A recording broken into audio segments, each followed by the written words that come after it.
Online bettings promote చేసిన వారిపైన కేసులు నమోదవుతున్నాయి. అవును, మీరేమంటారు? కేసులు నమోదవుతున్నాయి కాబట్టి ఇప్పుడు ఆన్లైన్ బెట్టింగ్స్ ఆడడం వల్ల చాలామంది చనిపోతున్నారు కట్టలేక.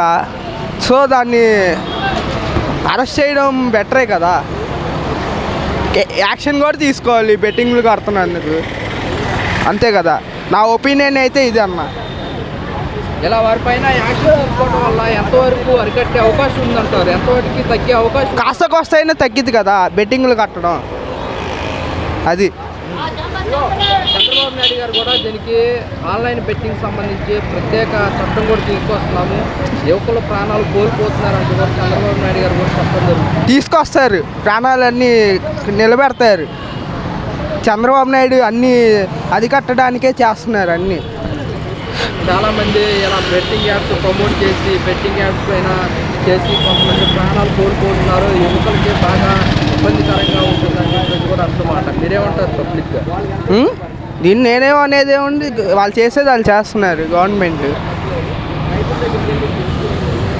అలాగే చూసుకుంటే ఇప్పుడు మనకి మే మాసంలో తల్లికి వందనం ఇంప్లిమెంట్ చేస్తాం, అమలు చేస్తారు. మే మాసంలో చంద్రబాబు నాయుడు అసెంబ్లీలో బడ్జెట్ పెట్టారుగా, అమలు చేస్తారు, అమలు చేసి చూపిస్తారు చంద్రబాబు నాయుడు గారు.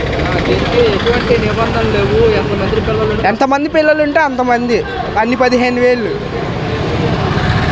చంద్రబాబు నాయుడు ఇస్తారు, మాట అన్నాక మాట. అలాగే రైతులకు సంబంధించి రైతు భరోసా కూడా వేస్తామని చెప్తున్నారు. రైతు భరోసా వస్తాయి, 20,000 వస్తాయి. ఎంతమంది ఉంటే ఎన్ని పొలాలు ఉంటే అన్ని రైతులకు వస్తాయి. మరి ఇంకా పథకాలు ఏమీ రావట్లేదు అంటున్నారు. టైం పట్టిద్ది, టైం ఉంది ఇంకా. ఇప్పుడు ఒకటి అమలు చేసుకుంటూ వస్తున్నాడు కదా, వాళ్ళకి కాస్త టైం పడుతుంది. అలాగే ఏప్రిల్ 10వ వారంలో మెగా డిఎస్సి నోటిఫికేషన్ కూడా విడుదల చేస్తాం. పడతాయి, స్కూల్ ఓపెన్ అయ్యేలోపు మెగా డిఎస్పి అన్నీ పడతాయి. చంద్రబాబు నాయుడు హామీ ఇచ్చారంటే నిలబెడతారు. ఒక మాట ఇచ్చారంటే చంద్రబాబు నాయుడు గారు నిలబెడతారు హామీ, అది. మనకి అమరావతి పూర్తి చేస్తామంటున్నారు.